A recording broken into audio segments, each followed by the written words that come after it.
ఈ కీర్తనలో ఉన్నటువంటి ఈ 22 చరణాలు కూడా చాలా మంచి విషయాలు మనకు నేర్పిస్తున్నాయి. దావీదు భక్తుడు రాశాడు ఈ కీర్తన. దావీదు భక్తుడు రాసిన ఈ కీర్తనలో ప్రతి మాట కూడా, ప్రతి అక్షరం కూడా చాలా బాగుంటుంది. మనకి పాఠాలు నేర్పిస్తుంది, మనల్ని బలపరుస్తుంది. కాబట్టి జాగ్రత్తగా వినండి. వచనం వెంబడి వచనం మనం చదువుకుంటూ వస్తే ఏ వచనం అదే, ఏ చరణం కూడా తీసేయటానికి లేదు. ప్రతిదీ మనకి బాగా మనల్ని బలపరిచే మాటలే కనపడతాయి. మొట్టమొదటి ఏముంది? నేను ఎల్లప్పుడూ ఏం చేస్తాడంటే దావీదు, వింటున్నారా సార్? 2 చేతులైతే స్తోత్రం చెప్పండి, ఏడే చెప్పండి, హల్లెలూయా. నేను ఎల్లప్పుడూ యెహోవాను సన్నుతిస్తాను, నిత్యము ఆయన కీర్తి. మన నోట్లో ఏముండాలంట? ఆయన కీర్తి ఉండాలి, ఆయన్ని కీర్తించడం ఉండాలి, ఆయనకు స్తుతులు చెల్లించడం ఉండాలి. దేవా నీకు స్తోత్రమయ్యా అని ఎల్లప్పుడూ ఆయన్ని స్తుతిస్తూ ఉండాలి. ఎప్పుడు ఆయన ఎల్లప్పుడూ స్తుతిస్తామంటే ప్రతి కార్యములో కూడా ఆయన కృప ఉంది, ఆయన తోడుందని మనం నమ్మినప్పుడు, మనం విశ్వసించినప్పుడు, మనం అనుకున్నప్పుడు, అప్పుడు మనం స్తుతిస్తాం. ఎంతమందికి అర్థమవుతుందో నేను చెప్పే మాట? ప్రతి సమయంలో కూడా ఆయన కృపే నాకు తోడుగా ఉంది అనుకున్నప్పుడు మనం ఎల్లప్పుడూ ఆయన స్తుతిస్తాం. మందిరంలోకి వచ్చామా ఆయన కృప, కూర్చున్నామా ఆయన కృప, లేచామా ఆయన కృప, చప్పట్లు కొట్టామా ఆయన కృప, నేను మందిరంలోకి వచ్చానా ఆయన కృప, మెట్లెక్కానా ఆయన కృప. ఏమండి, మెట్లెక్కుతా ముందుకు పడలేదు, ఆయన కృపే కదా. మెట్లెక్కుతా ముందుకు పడ్డ వాళ్ళు చాలామంది ఉంటారు తెలుసా. ఈ చిన్న చిన్న విషయాలు కూడా మనం జ్ఞాపకం చేసుకుంటే దేవుణ్ణి స్తుతించవచ్చు. మైక్ తీసుకున్నానా ఆయన కృప, మీతో మాట్లాడుతున్నానా ఆయన కృప, మీరు వింటున్నారా ఆయన కృప. అంటే చిన్న చిన్నవి చెబుతున్నా. ఇక మన జీవితంలో ఏది జరుగుతున్నా ప్రతి క్షణం, ప్రతి నిమిషం కూడా ఆయన కృపే. దేవునికి స్తోత్రం. కాబట్టి మనం ప్రతి దానిని బట్టి ఆయన స్తుతించవచ్చు. దావీదు ఏం అలవాటు చేసుకున్నాడంటే ప్రతి విషయాన్ని బట్టి దేవుణ్ణి స్తుతిస్తూ ఉండేవాడు, ప్రతి విషయాన్ని బట్టి దేవుణ్ణి సన్నుతిస్తూ ఉండేవాడు, ఆయన్ని కీర్తిస్తూ ఉండేవాడు. నెక్స్ట్ ఈ సృష్టిలో మనం చూస్తున్నాం కదా, చూసేది ప్రతి దానిని బట్టి కూడా దేవుణ్ణి స్తుతిస్తూ ఉండొచ్చు మనం. ఇదంతా ఆయన కృప, ఆయన కలుగు చేసింది, ఆయన మనకిచ్చింది. ఏమండి, ఆదికాండం 1వ అధ్యాయం చదివితే విత్తనాలు, చెట్లు, చేపలు, ఆకాశ పక్షులు, గడ్డి, వీటన్నిటిని కూడా ఆయన సృష్టించిన విధానం కనపడింది వరుసగా. మీరు చూస్తారా ఒకసారి? ఆదికాండం 1వ అధ్యాయం దగ్గరికి రండి ఒక్కసారి. ఆదికాండం 1వ అధ్యాయం, మొట్టమొదటి అధ్యాయం దగ్గరికి రండి. మొట్టమొదటి అధ్యాయంలో మొదటి నుంచి వద్దులేమ్మా, నేను కొన్ని మధ్యలో మీకు చూపిస్తాను చూడండి. 11వ వచనం చదవండి, 10వ వచనం చూడండి. దేవుడు ఆరిన నేలకు భూమి అని పేరు పెట్టెను, జలరాశికి ఆయన సముద్రములని పేరు పెట్టెను. సముద్రాలు కలుగు చేసింది ఎవరో? ఆయనే. ఆ తర్వాత 11వ వచనం, దేవుడు చూచెను, 11వ దేవుడు గడ్డిని విత్తనములిచ్చు చూడండి. దేవుడు గడ్డిని విత్తనములిచ్చు చెట్లను భూమి మీద తమ తమ జాతి ప్రకారం విత్తనములు గల ఫలమిచ్చు ఫలవృక్షములను భూమి మొలపించును గాక అని పలకగా. చూసారండి, గడ్డి, విత్తనాలు, ఫలవృక్షాలు. అంటే మీరు తింటున్నారే ఫలాలు, అరటి పళ్ళు, జామ పళ్ళు, మామిడి పళ్ళు, వాటన్నిటినీ ఎవరు మొలిపించారంట? దేవుడే మొలపించాడంట. 12వ వచనం, భూమి గడ్డిని తమ తమ జాతి ప్రకారం విత్తనములిచ్చు చెట్లను తమ తమ జాతి ప్రకారం తమలో విత్తనములు గల ఫల వృక్షములు. చూసారా? ఇవన్నీ ఎవరు మొలిపించారు భూమిలో నుంచి? ఆయన ఎవరో అన్నారంట, విత్తనం ముందా చెట్టు ముందా అని. ఏది ముందు? ఏమండి, విత్తనం ముందా చెట్టు ముందా? ఏది ముందో చెప్పలేము మనం. చెట్టు లేకుండా విత్తనం లేదు, విత్తనం లేకుండా చెట్టు లేదు. కానీ పరిశుద్ధ గ్రంథం చెబుతుంది. ఏం చెబుతుంది పరిశుద్ధ గ్రంథం? భూమి గడ్డిని తమ తమ జాతి ప్రకారము విత్తనములిచ్చు చెట్లను తమ తమ జాతి ప్రకారము తమలో విత్తనములు గల ఫలవృక్షములను మొలిపింపగా. ఇప్పుడు చెప్పండి, విత్తనం ముందా చెట్టు ముందా? పరిశుద్ధ గ్రంథం ప్రకారం అయితే చెట్టే ముందు. విత్తనములిచ్చే చెట్లను మొలిపించాడంట. అంటే చెట్టు పెరిగింది. చెట్టు పెరిగిన తర్వాత ఏమొచ్చింది? విత్తనాలు వచ్చినాయి. దేవునికి స్తోత్రం. ఆ విత్తనాలు నువ్వు నేను నాటుకొని చెట్టు వచ్చింది, అబ్బా నేను వేసాను చెట్టు వచ్చింది అనుకుంటున్నావు. నువ్వెత్తే చెట్టు నేనెత్తే చెట్టు రాలా. నువ్వు విత్తనం వేస్తే నేను విత్తనం వేస్తే రాలా. దేవుడు ఆ విత్తనములు మొలిపించాడు. ఈ భూమి మీద నువ్వు తినే ప్రతి ఆహారం ఎక్కడి నుంచి వస్తుంది? అట్లానే ఉండండి, సైలెంట్గా చెప్పండి ఏదో ఒకటి. మనం తినే ఆహారం ఎక్కడి నుంచి వస్తుంది? భూమిలో నుంచే వస్తుంది. భూమి మనకిస్తుంది ప్రతి ఆహారం. ఏదైనా తీసుకోండి, మనకొచ్చే ప్రతిదీ కూడా మనకి భూమి నుంచే వస్తుంది. ఒక్క వర్షం తప్పితే అదే ఆకాశం నుంచి వచ్చేది. నువ్వు వేసుకునే బట్టలు ఎక్కడి నుంచి వస్తున్నాయి? పత్తి అనే చెట్టు నుంచి పత్తి వచ్చి, ఆ పత్తిని తీసి, ఆ పత్తిని లైన్ చేసి, ఆ పత్తిని మిషన్లోకి పంపించి, ఆ పత్తిని వివిధ రకాలుగా బట్టలుగా చేస్తున్నారు. అర్థమవుతుందా? మనం వేసుకునే బట్టలు, మనం తినే తిండి, ప్రతిదీ కూడా మొలిపించే చెట్లు. దేవుడు ఆ సమయంలో ఆ సృష్టికర్త మనకిచ్చాడు. మనల్ని సృష్టించబోయే ముందే, ఆదాముని అవ్వని సృష్టించబోయే ముందే ఇదంతా సృష్టించాడంట. ఇదంతా సృష్టించి అంత మంచిగా ఉంది, నా బిడ్డకిస్తున్నాను. ఏమండి, మంచి తల్లిదండ్రులు వారి బిడ్డలకు అన్ని సమకూర్చి పెట్టి నా బిడ్డకి ఇస్తున్నాను అన్నట్టుగా ఆస్తిపాస్తులు. దేవుడు ఈ సృష్టిని అంతటిని సృష్టించి, ఇదిగో నా కుమారుడిని ఆదామును తయారు చేస్తున్నాను, ఆయనకి ఇస్తున్నాను అని చెప్పి మొత్తాన్ని ముందుగానే సృష్టించి ఇచ్చాడు. నీకు నాకు. నువ్వు తింటున్నావంటే, తాగుతున్నావంటే, బట్టలు వేసుకుంటున్నావంటే, రకరకాల బట్టలు, రకరకాల డిజైన్లో, రకరకాల మరి కుట్టులతో, అదంతా దేవుడు ఈ భూమి ద్వారా మనకిచ్చిందే. దేవునికి స్తోత్రం చెప్పండి. మన కష్టం కాదు. ఏమండి, ఇంకా కింద చూడండి, ఇంకా కింద చూడండి, చాలా బాగుంటుంది. ఆకాశమును, భూమిని, సూర్యుణ్ణి, చంద్రుణ్ణి ఆయనే సృష్టించాడు. ఆ తర్వాత 20వ వచనం చదవండి. దేవుడు జీవము కలిగి చెల్లించు వాటిని జలములు సమృద్ధిగా పుట్టించునుగాకనియు, పక్షులు భూమిపైన ఆకాశ విశాలములో ఎగురునుగాకనియు పలికెను. దేవుడు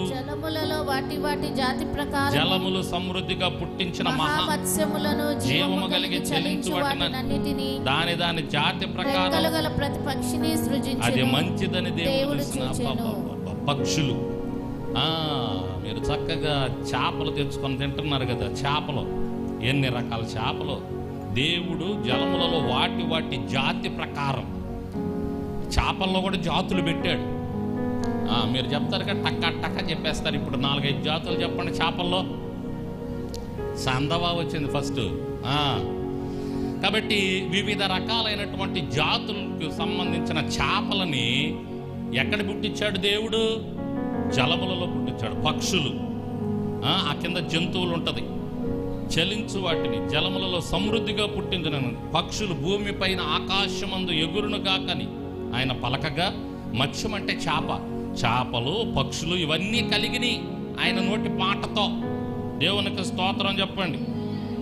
ఇప్పుడు 24వ వచనంలో పశువులు కనపడతాయి, జంతువులు కనపడతాయి. చూడండి, దేవుడు వాటి జాతి ప్రకారం జీవం గల వాటిని, అనగా వాటి జాతి పశువులను, పురుగులను, అడవి జంతువులను భూమి పుట్టించునుగాకని పలికెను. దేవుడు ఆయా జాతుల ప్రకారం అడవి జంతువులను, ఆయా జాతుల ప్రకారం పశువులను, ఆయా జాతుల ప్రకారం నేలను ప్రాకు ప్రతి పురుగును అది మంచిదని దేవుడు చూసెను. దేవునికి స్తోత్రం చెప్పండి. జంతువులు, కోళ్ళు, మేకలు, ఇవన్నీ కూడా ఎవరు సృష్టించారు? అడవి జంతువులు, అడవిలో సంచరించే జంతువులు, ఇవన్నీ దేవుడు సృష్టించాడండి. అర్థమవుతుందా మీకు? తింటున్నప్పుడల్లా ప్రార్థన చేసుకొని తినాలి. అందుకే దేవుణ్ణి స్తుతిస్తూ ప్రార్థన చేసుకుంటూ తినాల. సరే గట్టిగా స్తోత్రం చెప్పండి, గట్టిగా చెప్పండి, 2 చేతులు ఎత్తి. కాబట్టి ఇదంతా దేవుడు చేస్తున్న సృష్టి మనకు కనపడే వాటిని బట్టి దేవుణ్ణి స్తుతిస్తా ఆయన కీర్తి మన నోటను ఉండాలి. దావీదు ఇది బాగా అలవాటు చేసుకున్నాడు. చర్చికి వచ్చే చాలామందికి అలవాటు ఉండదు. మనం అలవాటు చేసుకోవాలి. మన నోట్లో ఏముండాలి? ఎప్పుడు ఏముండాలి? మన నోట్లో స్తుతి ఉండాలి, ఆయన కీర్తి ఉండాలి మన నోట్లో ఎప్పుడు. ఎక్కడ ఉన్నా, ఏ ప్రాంతంలో ఉన్నా, ఏం చేస్తున్నా మన నోట్లో అది ఉండాలి. మన నోట్లో కిల్లీలు కాదు ఉండాల్సింది, మన నోట్లో పాన్పరాగులు కాదు ఉండాల్సింది, మన నోట్లో బీడీలు కాదు ఉండాల్సింది, మన నోట్లో సిగరెట్లు కాదు ఉండాల్సింది. నీకు నోరు దేవుడు ఎందుకు ఇచ్చాడంటే ఆయన్ని స్తుతించడానికి ఇచ్చాడు. రెండు చేతులు ఎదుగట్టుగా స్తోత్రం చెప్పు. ఎల్లప్పుడూ ఆయన్ని స్తుతించడానికి నోరు ఇచ్చాడు. అడ్డమైన మన నోట్లో వేసుకోవటానికి కాదు. అడ్డమైనటువంటి వాటన్నిటిని మన నోట్లో వేసుకొని మన శరీరాన్ని కంపు చేసుకొని మన శరీరాన్ని పాడు చేసుకోవటానికి కాదు. ఇదిగో నేను ఈ దురలవాటు కలిగి ఉన్నాను, దీని ద్వారా నేను ఆరోగ్యంగా ఉన్నాను అన్న వాళ్ళు ఎవరన్నా ఉన్నారా? ఇదిగో నేను బీడీ తాగుతాను, ఈ బీడీ వలన నాకు ఎటువంటి అనారోగ్యం లేదు అన్న వాళ్ళు ఉంటారా? అసలు ఉంటుందా? ఏదో ఒక అనారోగ్యమే. దేవుడు కల్పించకుండా సాతాను ద్వారా వచ్చినవి మన నోట్లో ఉంటే వాటి ద్వారా మనకు అనారోగ్యమే. కానీ నువ్వు కీర్తిస్తూ ఉండు, దేవుణ్ణి స్తుతిస్తూ ఉండు, నీ నోటితో నువ్వెంత ఆరోగ్యంగా ఉంటావు. అదే ఈ కీర్తనలో కింద కూడా ఉంటుంది, నీ ఎముకలను ఆయన కాపాడుతాడని ఉంటుంది. ఒకసారి 20వ చరణం చూడండి.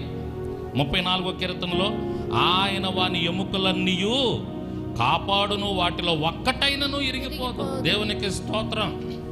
నీకొచ్చే అనారోగ్యాల్లో సగానికి పైన ఎముకల దగ్గర నుంచే, ఎముకల్లో ప్రాబ్లం ఏమండి సైన్స్ చెబుతుంది. కాబట్టి ఆయన దేన్ని బాగు చేస్తాడంట చెప్పండి? దేన్ని బాగు చేస్తాడంట? ఎముకలను బాగు చేస్తాడు ఆయన.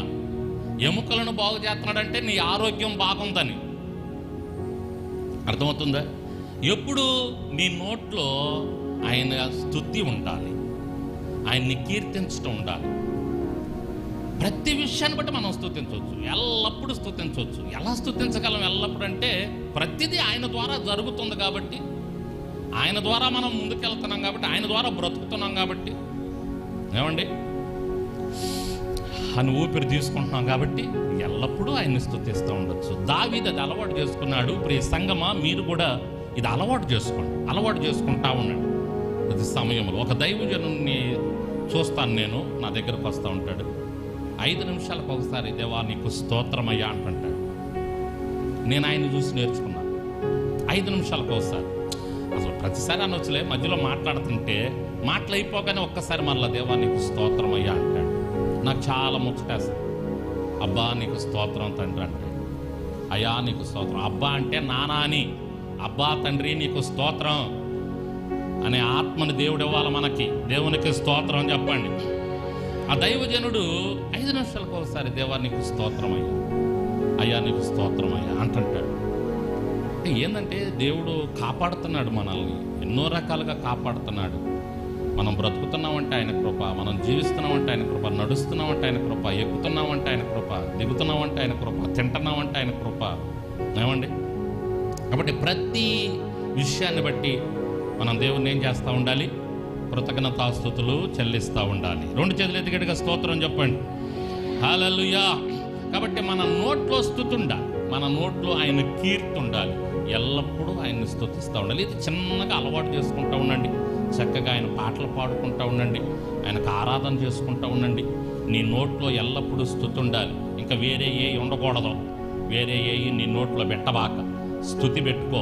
దేవుడు నీ ఎముకలను బాగు చేస్తాడు, నీకు ఆరోగ్యాన్ని ఇస్తాడు. అటువంటి కృప మీకు అందరికీ దేవుడు అనుగ్రహించునుగాక. నెక్స్ట్ కిందకు వద్దాము. ఇంకా మనకి 22 చరణాలు జస్ట్ మీకు అట్లా ఆ 22 చరణాల్లో ఉన్న సారాన్ని అట్లా చూపిస్తా.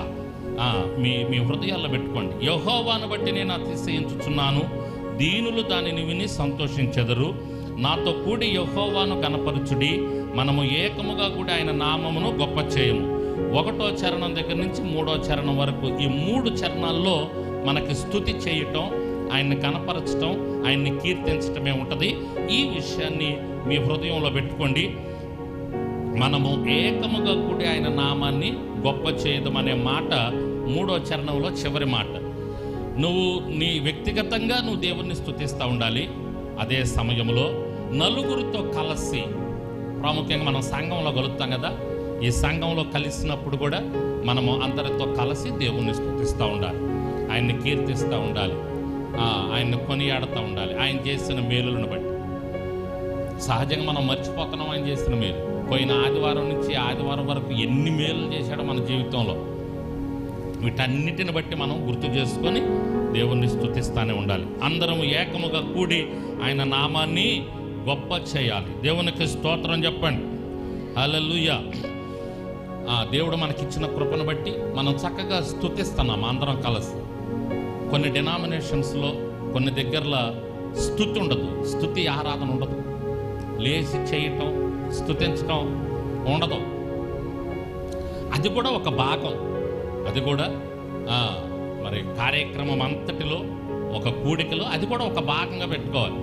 మనకి దేవుడు ఆ కృపనిచ్చాడు, మనం చక్కగా లేచి మనల్ని ఆరాధనలో నడిపించేటటువంటి బిడ్డలను ఇచ్చాడు. కాబట్టి మనం చక్కగా అందరం కలిసి ఉన్నప్పుడు కూడా దేవుణ్ణి స్తుతిస్తూ ఉంటే దేవుని నామానికి మహిమ వస్తుంది. మీకు తెలుసా, ఎక్కడైతే నలుగురు కలిసి స్తుతిస్తూ ఉంటారో అక్కడ తప్పక ఆయన ప్రసన్నత ఉంటుంది. నమ్మిన వాళ్ళు గట్టిగా స్తోత్రం చెప్పండి. కాబట్టి ఆయన చూస్తుంటాడు మనల్ని, మనం అలా ఏకీభవించి ఏకముగా కూడా స్తుతిస్తూ ఉన్నాడు. కాబట్టి అలా మనం స్తుతులు చెల్లిస్తూ ఉండాలి, అది మనకు మంచిది. కిందేమంటున్నాడు 4వ చరణం దగ్గర, నేను యెహోవా యొద్ద విచారణ చేయగా ఆయన నాకు ఉత్తరం ఇచ్చెను, నాకు కలిగిన భయములన్నిటిలో నుండి ఆహా వారు ఆయన తట్టు చూడగా వారికి వెలుగు కలిగెను, ఎన్నడూను ఈ దీనుడు మొర్రపెట్టగా యెహోవా ఆలకించెను. యెహోవా యందు భయభక్తులు గలవారి చుట్టూ రెండు చేతులు ఎత్తి స్తోత్రం చెప్పండి. ఏ మాటను తీసేస్తామండి, అందులో ఒక మాటను తీసేయాలి. అక్కడ చదువుకున్న ఆ భాగంలో ఒక అక్షరం కూడా తీసేయాలి, అంత విలువైనది అన్నమాట. చూడండి, నేను యెహోవా యొద్ద విచారణ చేయగా ఆయన నాకు ఉత్తరం ఇస్తాడు. ఎవరి దగ్గర విచారణ చేయాలి మనం? యెహోవా దగ్గర. విచారణ అంటే ఏంది?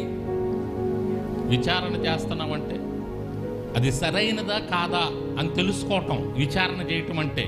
పోలీసులు విచారణ చేస్తున్నారు, దొంగతనం జరిగింది, పోలీసులు వచ్చారు, పోలీసులు విచారణలో ఉందండి కేసు, పోలీసులు విచారణ చేస్తున్నారు అంటారు. అంటే ఏంది? అది ఏం జరిగింది, ఏది నిజం, ఎవరు తీశారు అని తెలుసుకోవటం. విచారణ చేస్తే కానీ నిజాలు బయటకు రావు, లేక నిజాలు బయటకు రావు కదా. అందుకని విచారణ చేస్తే నిజాలు బయటకు వస్తాయి. మనకి ఏమీ తెలియదు, నిమిత్త మాత్రలో మనం. కాబట్టి మనం ఎవరి దగ్గర విచారణ చేయాలి? దేవుని దగ్గర విచారణ చేయాలి. దేవునికి స్తోత్రం చెప్పండి. ఎవరి దగ్గర విచారణ చేయాలి? యేసయ్య దగ్గర విచారణ చేయాలి. అయ్యా నాకేం తెలియదు ప్రభువా, నాకు నేర్పించయ్యా, నాకు తెలియజేయ్యా, నేను ఎలా ప్రార్థన చేయాలో, ఎలా నిన్ను స్తుతించాలో, ఎలా ముందుకు వెళ్ళాలో నాకు నేర్పించయ్యా అని మనం యేసయ్య దగ్గర విచారణ చేస్తే ఆయన మనకేమిస్తాడంట?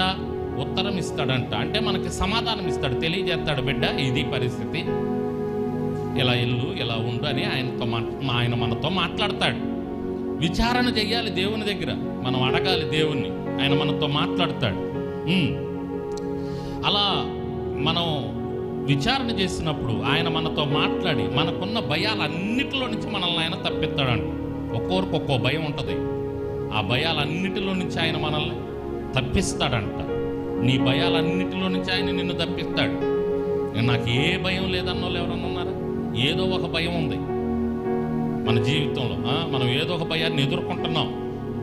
నా పరిస్థితి ఏంది, నా ఫ్యామిలీ పరిస్థితి ఏంది, నా భార్య పరిస్థితి ఏంది, నా బిడ్డల పరిస్థితి ఏంది, నా భర్త పరిస్థితి ఏంది, నేను ఎలా ముందుకు వెళ్ళాలి, ఇలా బోలెడు భయాలు ఉన్నాయి మనకి.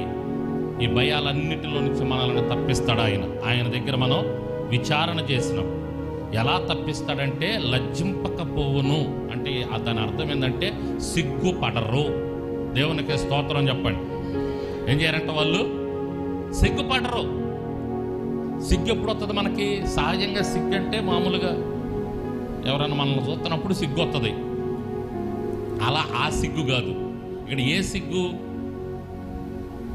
ఏదన్నా మనకు జరగకూడనిది జరిగిందనుకో, మనకు విరోధులుగా మనకు శత్రువులుగా ఉన్నటువంటి వాళ్ళు ఉంటారనుకో, మన ఇంట్లోకి ఆపద వచ్చిందనుకో, మన ముఖం ఎలా ఉంటుంది? వాళ్ళకి చూపించుకోలేము మన ముఖం. ఎంతమందికి అర్థం అవుతుంది నేను చెప్పాను? స్తోత్రం చెప్పండి ఒకసారి గట్టిగా, రెండు చేతులు ఎత్తి చెప్పండి. మన కుటుంబంలో ఏదన్నా జరిగిందనుకో, మన శత్రువుగా మనకు విరోధులుగా ఉన్నారనుకో, మీ ఇంట్లో జరిగిందంటగా, మీకు బాగలేదంటగా, మీ అమ్మాయికి దయ్యిందంటగా, మీ అబ్బాయికి దయ్యిందంటగా అని అంటే మన ముఖం ఎలా ఉంటుంది చెప్పండి? ఎలా ఉంటుంది చెప్పండి? సిగ్గుతో తలదించుకోవాల్సి వస్తుంది అలా జరిగినప్పుడు. దేవుని బిడ్డలుగా ఉన్నటువంటి మనకి దేవుడు అటువంటి సిగ్గును కలిగించడంట. దేవునికి స్తోత్రం. అంటే మన తల ఎప్పుడు ఆయన ఎత్తే ఉంచుతాడు. మన తల దించడాయన, మన తల దించుకునేటట్టు చేయడాయన.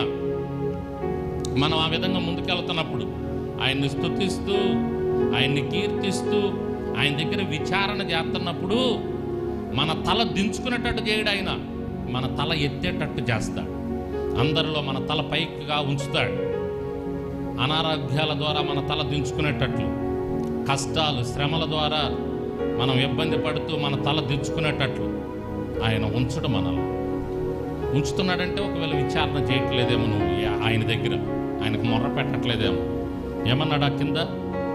ఈ దీనుడు మొర్రపెట్టగా యెహోవా ఆలకించెను, అతని శ్రమలన్నిటిలో నుండి అతన్ని రక్షించెను. శ్రమలన్నిటిలో నుంచి ఆయన ఏం చేస్తాడంట? రక్షిస్తాడంట. ఎప్పుడు? దీనులోగా ఉండి మనం మొర్ర పెట్టినప్పుడు, ఆయన్ని స్తుతించినప్పుడు, ఆయన దగ్గర విచారణ చేసినప్పుడు, దీనులుగా ఉండి. దీనుడు అంటే ఎవరు చెప్పండి? దీనుడు అంటే ఎట్లాంటి వాడు? గర్వం లేనివాడు, అహం లేనివాడు, అహంకారం లేనివాడు, తగ్గించుకునేవాడు దీనుడు అంటే. అటువంటి దీనుడు మొరపెట్టినప్పుడు వాని శ్రమలన్నిటిలో నుంచి వారిని దేవుడు విడిపిస్తాడంట. దేవునికి స్తోత్రం చెప్పండి. సమూయేలు మొదటి గ్రంథం 1వ అధ్యాయం 11వ వచనంలో అన్నకు వచ్చినటువంటి శ్రమను బట్టి, నా శ్రమను చూడయ్యా అని ప్రార్థన చేసింది అన్న. నాకు వచ్చిన శ్రమను బట్టి నా శ్రమను చూడయ్యా, తగ్గించుకొని గర్వాన్ని తీసేసుకొని ఆయన దగ్గర విచారణ చేయటానికి వస్తుంది. ఆయన మందిరం దగ్గరికి, ఆయన మందిరం దగ్గర కూర్చుంటుంది, బయట కూర్చుంటుంది. అయ్యా నా శ్రమను చూడయ్యా. ఆ మాట చూడండి, ఆ ప్రార్థన ఎంత బాగుంటుందో. ఉందా మీ బైబిల్లో? సమూయేలు మొదటి గ్రంథం 1వ అధ్యాయం 11వ వచనం చూడండి. ఆమె చేసిన ప్రార్థన మనకు కనపడుద్ది. సైన్యములకు అధిపతియగు యెహోవా, నీ సేవకురాలనైన నాకు కలిగి ఉన్న శ్రమను చూచి, నీ సేవకురాలనైన నన్ను మరువక జ్ఞాపకం చేసుకుని, నీ సేవకురాలనైన నాకు మగపిల్లను దయచేసిన ఎడల వాని తల మీదకు క్షౌరపు కత్తి అన్నట్టును రానియక. ఆమె మొక్కుబడి చేసుకుంటుంది. ఏ విధంగా ప్రార్థన చేస్తుంది అక్కడ? ఆ వచ్చినటువంటి ఆ శ్రమను బట్టి, సైన్యములకు అధిపతియగు యెహోవా, నాకు శ్రమ వచ్చిందయ్యా, నా శ్రమను చూడయ్యా, నీ సేవకురాలనైన నన్ను మరువక జ్ఞాపకం చేసుకొని నాకు మగబిడ్డ నీయ్యా అని ప్రార్థన చేస్తుంది. దేవునికి స్తోత్రం చెప్పండి. ఎడకి చెప్పండి హల్లెలూయా. మనుషులు పట్టించుకోకపోవచ్చు. అక్కడ ఆ కింద చూస్తే అక్కడ పాస్టర్ గారు ఉన్నాడు. ఆ పాస్టర్ గారికి అర్థం కావట్లా ఆమె చేసేది. ఆ పాస్టర్ గారు ఏమనుకుంటున్నాడంటే, ఏమన్నా తాగి వచ్చిందా ఏంది, తూగుతుంది అనుకుంటున్నాడు. ఏందేందో నోట్లో కొసకొసలు ఆడుతుంది ఏంది అనుకుంటున్నాడు ఆ పాస్టర్ గారు. పాస్టర్ గారులకి తెలియదు. అర్థమవుతుందండి? నీ మనసులో ఉన్న బాధ పాస్టర్లకు తెలియదు, నీ రక్త సంబంధాలకు తెలియదు, నీ బంధువులకు తెలియదు, నీ భయాలు. కానీ నీ హృదయాన్ని చూసేది ఎవరో? ఆయన చూస్తుంటాడు. కాబట్టి ఆయన నీ ప్రార్థన వింటాడు. కాబట్టి నీ శ్రమ ఎవరికి చెప్పాలి? ఆయనకు చెప్పాలి. ఆ దీనుడు మొర్ర పెట్టగా యెహోవా ఆలకించెను, అతని శ్రమలన్నిటిలో నుంచి అతన్ని రక్షించెను. యెహోవా యందు భయభక్తులు గల వారి చుట్టూ ఆయన దూత కావిలి ఉండి వారిని రక్షించును. దేవునికి స్తోత్రం చెప్పండి. గట్టిగా చెప్పండి హల్లెలూయా. ఎంత అద్భుతమైనటువంటి మాటలండి.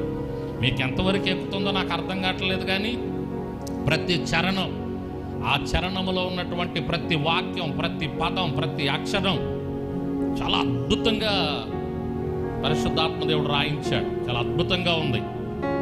ఒక్కొక్క మాట మనం ధ్యానం చేసుకుంటూ వెళ్తే చాలా బలపరచబడతాం. ఆయన దూత కావిలిగా ఉంటుందంట మన చుట్టూ, ఆయన యందు భయభక్తులు గల వారి చుట్టూ. ఇక్కడ మనం ఎలా ఉండాలో మనకు నేర్పిస్తున్నాడు పరిశుద్ధాత్మదేవుడు. అలా ఉంటే నీ జీవితంలో దేవుడు ఏం చేస్తాడో కూడా నేర్పిస్తున్నాడు. అర్థమవుతుందండి? స్తుతి ఉండాలి నీ నోట్లో, దీనత్వం ఉండాలి, ఆ తర్వాత విచారణ చెయ్యాలి, ఆ తర్వాత మొర్ర పెట్టాలి, ఆయన యందు భయభక్తులు కలిగి ఉండాలి. అర్థమవుతుంది? భయము భక్తి అంటే ఏందమ్మా?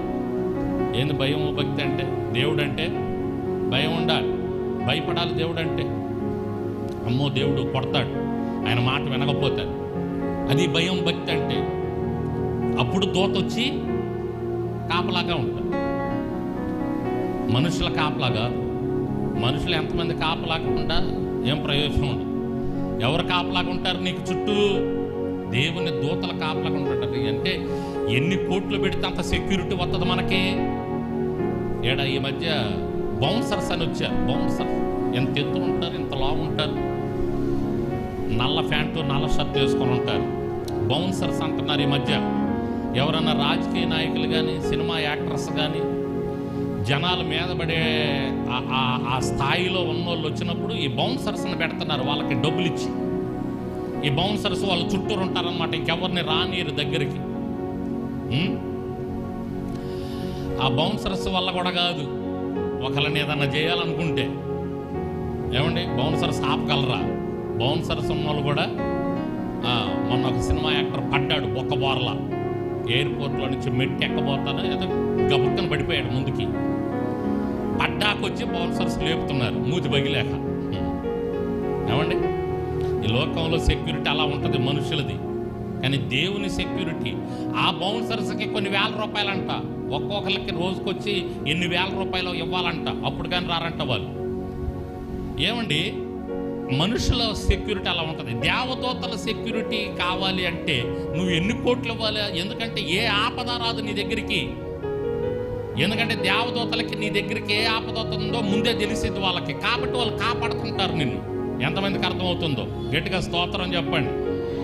రెండు చేతులు ఎత్తి గట్టిగా చెప్పండి హల్లెలూయా. దేవదూతలు కాపలాగా ఉంటే అటువంటి ఆపద రాకుండా నిన్ను కాపాడతా. దేవునికి స్తోత్రం చెప్పండి. ఎన్ని విషయాల్లో మనల్ని కాపాడుకుంటా వస్తున్నాడు, లేకపోతే ఎక్కడో పడిపోయే వాళ్ళం మనం కదండి. ఎన్ని విషయాల్లో దేవుడు కాపాడుకుంటా వస్తున్నాడు. మరి ఎంతమందిని దేవుడు చిన్నలని లేదు పెద్దలని లేదు దేవదూతలను కాపలాగా పెట్టి కాపాడుకుంటా వస్తున్నాడు.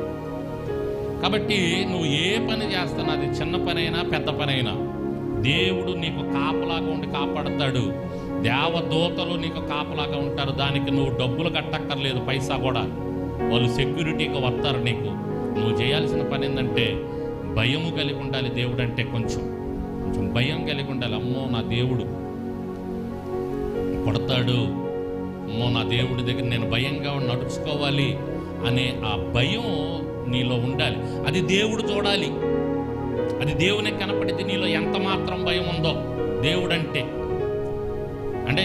నువ్వు నీ భయాన్ని బట్టి నువ్వు నడుచుకునే నడక ఆటోమేటిక్గా అర్థమైపోతుంది దేవునికి. ఆహా ఈ నా బిడ్డకి నేనంటే ఇంత భయం ఉంది అని నీ హృదయాన్ని చూసి అప్పుడు దేవదూతలను నీకు సెక్యూరిటీగా పెడతాడు ఆయన. రెండు చేతులు ఎత్తి గట్టిగా స్తోత్రం చెప్పు. హల్లెలూయా. కాబట్టి ఆయన యందు భయభక్తులు గలవారి చుట్టూ ఆయన దూతల కావలిగా ఉండి రక్షిస్తారు. సంగమా, యెహోవా ఎంత మంచివాడో రుచి చూసి తెలుసుకో.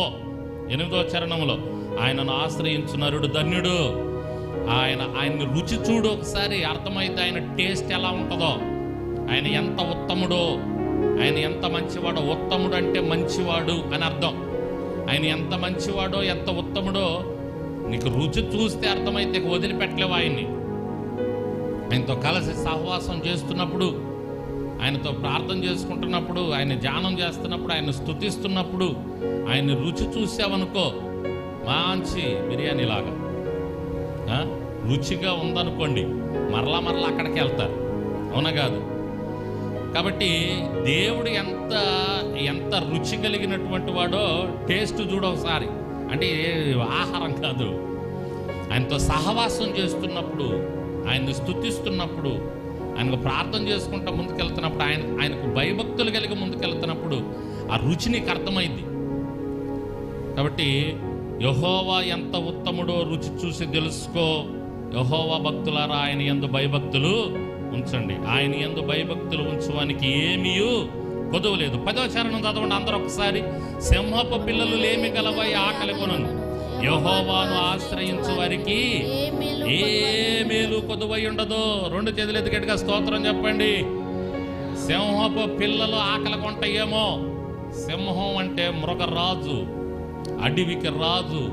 తన బిడ్డలకి ఆహారం అయితే అవి ఏడుస్తున్నాయంటే అలా వెళ్ళి ఇలా ఏటాడి తన పిల్లలకు తీసుకొచ్చి ఆహారం పెడతాయి.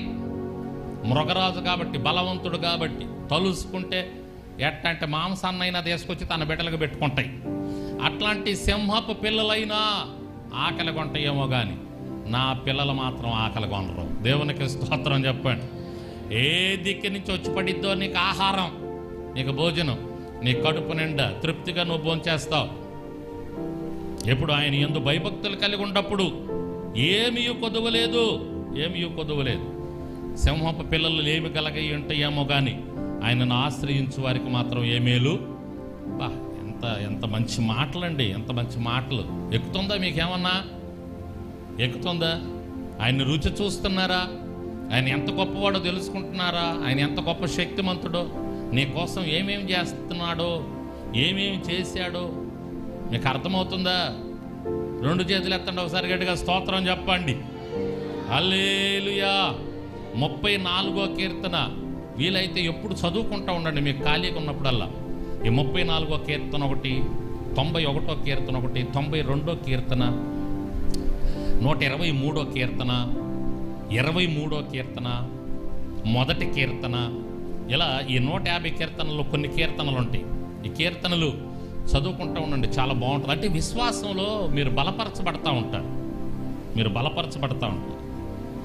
మీ పాశ్రం ఏం చేస్తుందంటే ఏదైనా భయం కలిగినప్పుడు 92వ కీర్తన తీసి చదువుతుంటుంది, 91వ కీర్తన, 92వ కీర్తన తీసి చదువుతుంటుంది, సెల్ ఫోన్లో తీసి చదువుతూ ఉంటుంది. ఒకసారి చూడండి ఆ కీర్తన 92, 91 అమ్మ నువ్వు చదివేది 91. 91వ కీర్తనలో 16 చరణాలు ఉంటాయి. చాలా అది చదువుతున్నప్పుడు ఒక రకరకమైనటువంటి విశ్వాసం వస్తుంది, ధైర్యం వస్తుంది అన్నమాట. ఇలా కొన్ని కీర్తనలు ఉన్నాయి, అవి చదువుతూ ఉండండి, అప్పుడప్పుడు చదువుకుంటుండండి. ఈ తెలియనటువంటి అదే రుచి చూడటువంటి దేవుని తెలియనటువంటి ధైర్యం వస్తుందండి, శాంతి సమాధానం వస్తుంది, గుండెల్లో నెమ్మది వస్తుంది. కలవరం పడుతుంటాం కొన్నిసార్లు, మనం ఎదుర్కొనే పరిస్థితులు చూసే వాటిని బట్టి కొన్నిసార్లు మనం కలవర పడతా ఉంటాం. ఆ కలవర పడుతున్నప్పుడు మీరు ఏం చేయొద్దు, ఏదో ఒక వాక్యాన్ని చదవండి. ప్రాముఖ్యంగా ఈ కీర్తనల్లో 91వ కీర్తన, 23వ కీర్తన, 123వ కీర్తన, నేను ఇప్పుడు చెప్తున్న 34వ కీర్తన, 37వ కీర్తన, ఈ కొన్ని ఉన్నాయి. 119వ కీర్తన జోలికి వెళ్ళబాకండి, మీ వల్ల కాదు, ఒక రోజంతా పట్టుద్ది. ఎందుకన్నాను ఆ మాట మీకు అర్థమైందా? ఏమో ఎందుకన్నావో. 119వ కీర్తనలో ఎన్ని చరణాలు ఉంటాయో తెలుసా? మొత్తం ఎన్ని చరణాలు ఉంటాయి అబ్బాయి 119వ కీర్తనలో? టక్కుని చెప్ప. బా, వెరీ గుడ్. దేవుడు మిమ్మల్ని దీవించునుగా. గట్టిగా చప్పట్లు కొట్టండి వాళ్ళకి, చెప్పిన వాళ్ళకి. 170 మాయ్ చూసావా నువ్వు? చూసి చెప్పావా? అమ్మ మామూలు తెలివైన దానివి కాదు మాధురి నువ్వు. రైట్, ఏదేమైనా 176 చరణాలు ఉంటాయండి, 176. ఇప్పుడు మనం ధ్యానం చేసుకుంటున్న 34వ కీర్తనలో ఎన్ని ఉన్నాయి? 22. 22 అంటే 176 అంటే అసలు ఒకసారి చూడండి ఎన్ని. కేవలం వాక్యం మీదే రాశాడు దావీదు భక్తుడు ఆ కీర్తన. అంటే ఆయనకి పెన్ను పేపర్ తీసుకొని ఒక దైవజనుడు చెప్పాడు, వాక్యాన్ని వివరిస్తా రాయాలి అని స్టార్ట్ చేశాడంట ఆ పాట. ఇక ఆగట్లేదంట, ఎన్ని చరణాలైనా కూడా ఇంకా వాక్యం గురించి వస్తానే ఉందంట. అలా రాసి 176 చరణాలు రాసి, అమ్మ ఈ పాట ఎవరు పాడుకుంటారు, ఇన్ని చరణాలు ఉందని చెప్పి ఇక్కడికి ఆపుదామని ఆపాడంట. అప్పటికి ఇంకా ఆలోచనలు వస్తున్నాయి అంట దావీదుకి. అయినా కూడా ఇక చాలే, అప్పుడు అర్థమైందంట, ఈ ఆకాశమే పేపర్ అయితే ఈ భూమి మీద ఉన్నటువంటి చెట్ల కొమ్మలే పెన్నులు కళాలైతే రాస్తా ఉంటే తరిగిపోద్దా? ఆయన ప్రేమ కానీ ఆయన మాట కానీ తరిగిపోదు, మారదు, మార్పు చెందదు. దేవునికి స్తోత్రం చెప్పండి. హల్లెలూయా. కాబట్టి 176 చరణాలు ఉంటాయి 119వ కీర్తనలో, దాని జోలికి వెళ్ళబాకండి. అప్పుడప్పుడన్నా వెళ్ళి చదువుతూ ఉండండి. వాక్యం గురించి మంచి విషయాలు ఉంటాయి అందులో, ఆ కీర్తనలో 119వ కీర్తనలో. కాబట్టి ఈ కీర్తనలు చదువుకుంటుంటే మనకు బలాన్ని వస్తుందండి. ఆహా, ఆయన యందు భయభక్తులు కలిగి ఉంటే ఆయన దూత కావలిగా ఉంటాడు. ఆయన ఎంత ఉత్తముడు, రుచి చూసి తెలుసుకోవాలి. సింహపు పిల్లలు లేమి గలవై ఆకలి కొంటే, కానీ ఆయన ఆశ్రయించే పిల్లలకి ఏ మేలు కొద్దువైనది. మంచి భోజనం, మంచి ఆహారం పెడతాడు నా దేవుడు. దీనుడిగా ఉండాలి, విచారణ చెయ్యాలి, ఆయన్ని స్తుతించాలా, అర్థమవుతుందండి, ఆయన్ని మొరపెట్టాలా. ఇలా చేసుకుంటా వెళితే ఏ మేలు కొద్దువై ఉండదు. పిల్లలారా, మీరు వచ్చిన మాట వినండి, యెహోవా యందు భయభక్తులు మీకు నేర్పిస్తాను. జాగ్రత్తగా వినండి ఒకసారి. మనం నేర్చుకోవాలి. ఎక్కడ నేర్చుకుంటాం దేవుని మాట? ఎక్కడ నేర్చుకుంటాం? ఎక్కడ నేర్చుకుంటున్నాం చెప్పండి? మందిరంలో నేర్చుకుంటాం. ఎక్కడ నేర్చుకుంటాం? అందుకే ఇందాక చెప్పాను సండే స్కూల్ గురించి. పిల్లలు ఎక్కడ నేర్చుకుంటారు దేవుని మాట? సండే స్కూల్లో నేర్చుకుంటారు. అందుకే సండే స్కూల్కి పంపిమాట. ఈ లోకంలో పాఠాలు స్కూల్లో నేర్చుకుంటే ఏమండి, వాడెవడో డిగ్రీ చేశాడు, అంతకంటే పెద్ద చదువులు చదివాడు. అంతకంటే పెద్ద చదువులు చదివడం వ్యక్తి జైల్లో ఉన్నాడు. ఏం చేసావు అబ్బాయి అంటే, నేను పలానా అవసరం వచ్చి ఒక దొంగతనం చేశాను అన్నాడు. ఆ దొంగతనం కూడా దేనికో తెలుసా? బ్యాంకుకి వేసాడు. బ్యాంకు కన్నం వేయటానికి ప్లాన్ చేశాడు. వాడి చదువు దేనికి ఉపయోగపడింది చెప్పండి? బ్యాంకు కన్నం వేయటానికి ఉపయోగపడింది. చాకల వ్యక్తి, గుడ్డలు ఉతుక్కునే చాకల వ్యక్తి, 3వ తరగతితో 4వ తరగతితో చదివాడు. కాకునింతం కూడా సరిగా రాదు, కానీ బైబిల్ చదువుతూ ఉన్నాడు. చాకల వ్యక్తి తన జీవితాన్ని మార్చుకున్నాడు, మారు మనసు పొందాడు, వాక్యం నేర్పించిన దాని ప్రకారం నడుచుకుంటా ముందుకెళ్ళాడు. దేవుని కృపలో ఆశీర్వదించబడుతూ తన పనిలో ముందుకు సాగుతున్నాడు. దేవునికి స్తోత్రం చెప్పండి.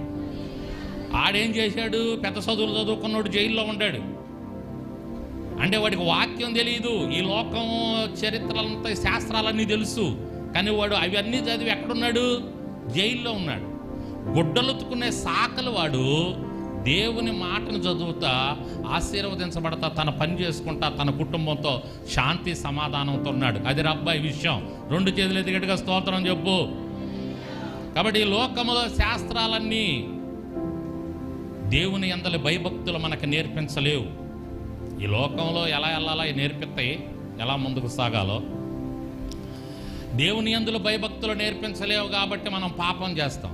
మీరు వెళ్ళండి పబ్బులకి, క్లబ్బులకి, ఎవరుంటారంటే సాఫ్ట్వేర్ ఉద్యోగస్తులు ఉంటారు. ఎందుకంటే వాళ్ళకి ముప్పటిగా వచ్చేస్తుంది ధనం. నెలకు తిరిగేటప్పటికే 2 లక్షలు 3 లక్షలు. దేవుని యందుల భయభక్తులు వాళ్ళకి తెలియవు. డబ్బు అయితే ఉంది, క్లబ్బుల్లో పబ్బుల్లో ఉంటున్నారు వాళ్ళు, వాళ్ళకి భయం లేదు. డబ్బు అయితే ఉంది కాబట్టి.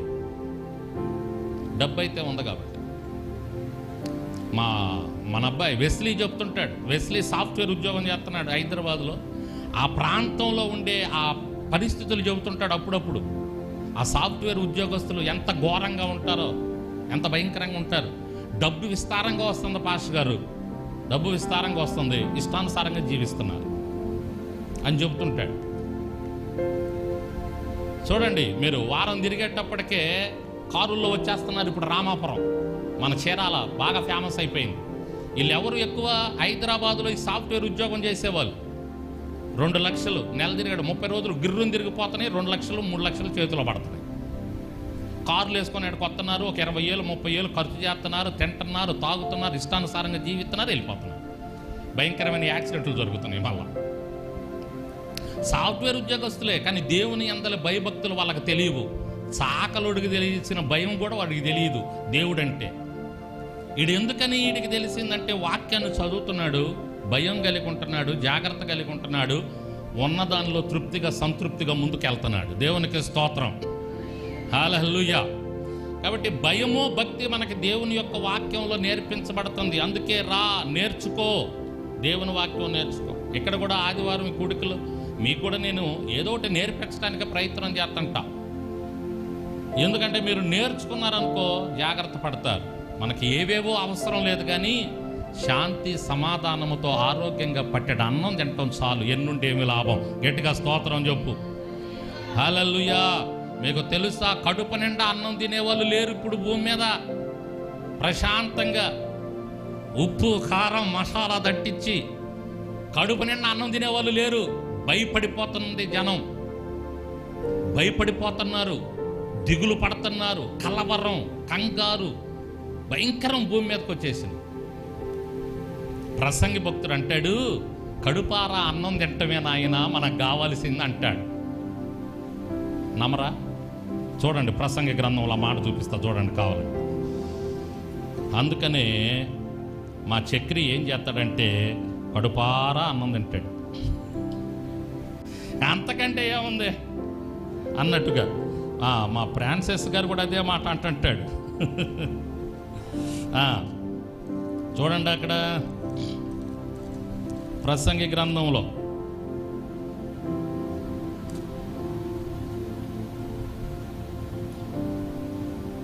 2వ అధ్యాయం 24వ వచనం చదవండి ఒకళ్ళు త్వరగా.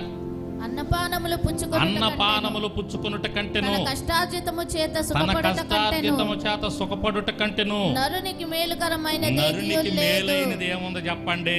దేవునికి స్తోత్రం చెప్పండి.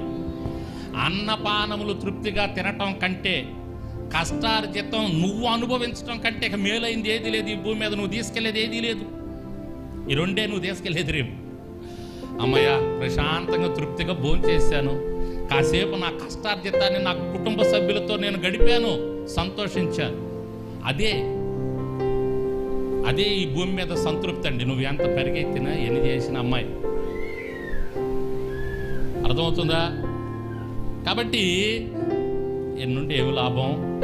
జనాలకి తినటానికి లేదు, కలవరం, కంగారు, భయం, ఈ గుప్పెట్లో వెళ్ళిపోతున్నారు.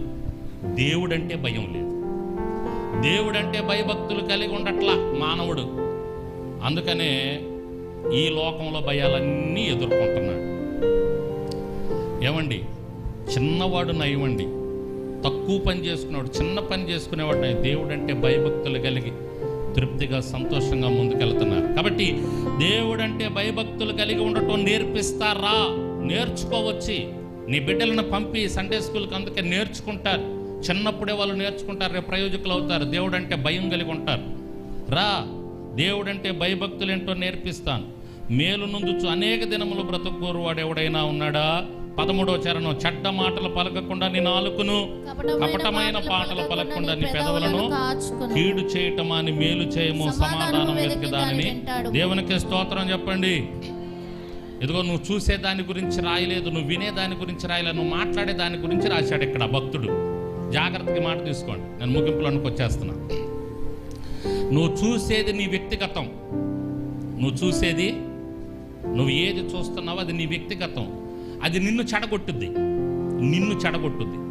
నువ్వు వినేది నీ వ్యక్తిగతం, అది నిన్ను చెడగొట్టిద్ది. నేను చెప్పేది అర్థమవుతుందా? ఇది తీసుకోండి మాట. నువ్వు ఏదైతే చూస్తున్నావో, ఒక సినిమా చూస్తున్నావు, అది నీ వ్యక్తిగతం, అది నిన్ను చెడగొట్టింది. ఓ సీరియల్ చూస్తున్నావు, ఓ సినిమా పాట చూస్తున్నావు, ఒక ఈ లోక సంబంధమైనవి చూస్తున్నావు, అది నీ వ్యక్తిగతం. నువ్వు చూస్తావు, తర్వాత నువ్వు పశ్చాత్తాపడితే దేవుడు నిన్ను క్షమిస్తాడు. ఒకటి వింటున్నావు, ఏదో చెడు వింటున్నావు, అది కూడా నీ వ్యక్తిగతమే. వింటున్నావు, నువ్వు మరలా దేవునికి అడిగితే దేవుడు క్షమిస్తాడు. కానీ నువ్వు మాట్లాడుతున్నావే ఒక మాట, అది నీకు సంబంధించిందే కాదు, నీ పక్కన వాళ్ళ మీద కూడా ప్రభావం పడుద్ది. అర్థమవుతుందా?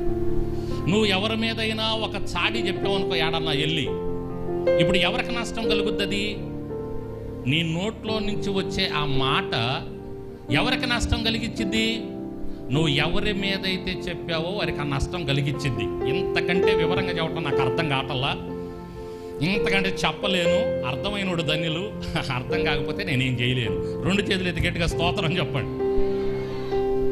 అర్థమైందా? ఒక అబద్ధ సాక్ష్యం చెప్పావు ఒకడి మీద, అది ఎవరికి కీడు కలిగించిద్ది? ఆ అబద్ధ సాక్ష్యం నువ్వు ఎవరి మీద అయితే చెప్పావో వాడికి కీడు కలిగిస్తుంది.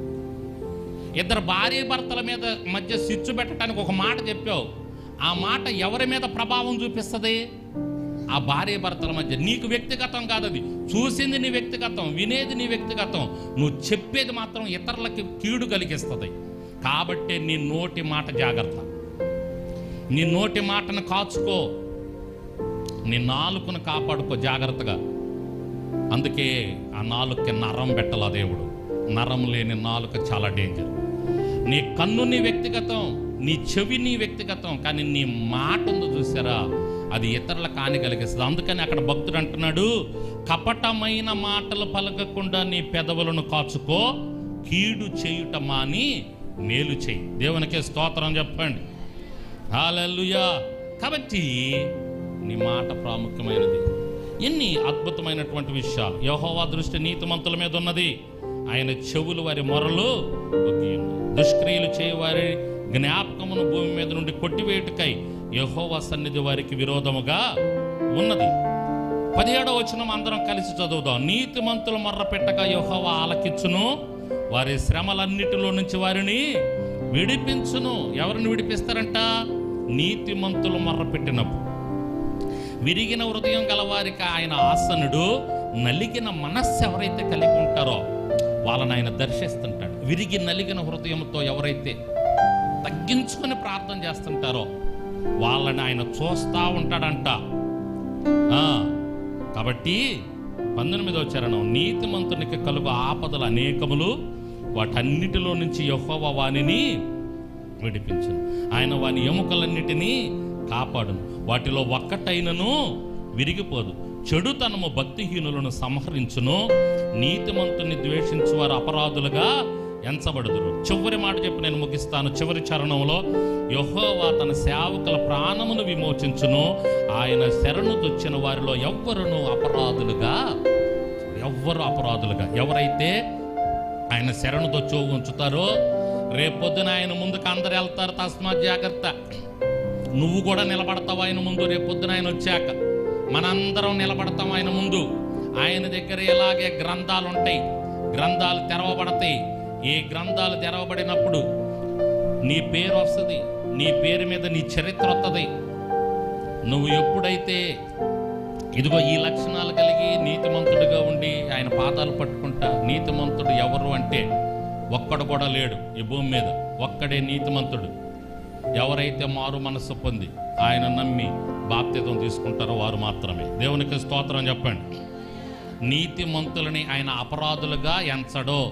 నువ్వు ఎన్ని పాపాలు చేసావో ఆ పాపాలు ఏవి ఎంచబడవు.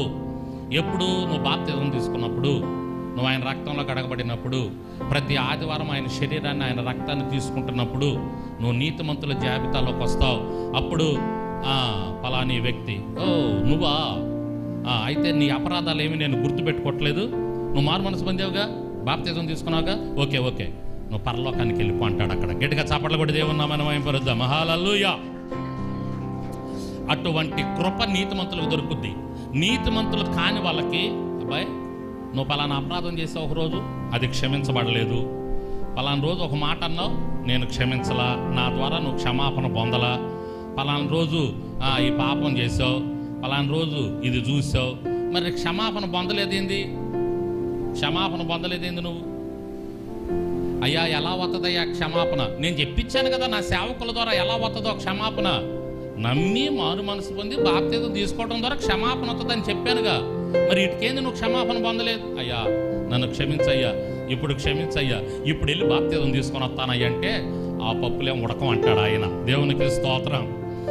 అప్పుడు కాదయ్యా, ఇప్పుడు కాదయ్యా, అప్పుడే చేయాల్సింది ఆ పని. భూమి మీద ఉన్నప్పుడే నీకు ఆ ఛాన్స్ ఇచ్చా, ఆ ఛాన్స్ నువ్వు నిలబెట్టుకోలేదు కాబట్టి నువ్వు అపరాధివి, కాబట్టి నిన్ను నిత్య నరకంలోనికి పంపిస్తున్నానని అపరాధులను నిత్య నరకానికి పంపిస్తాడు. మనల్నేమో అపరాధుల లెక్కలో ఉంచడు.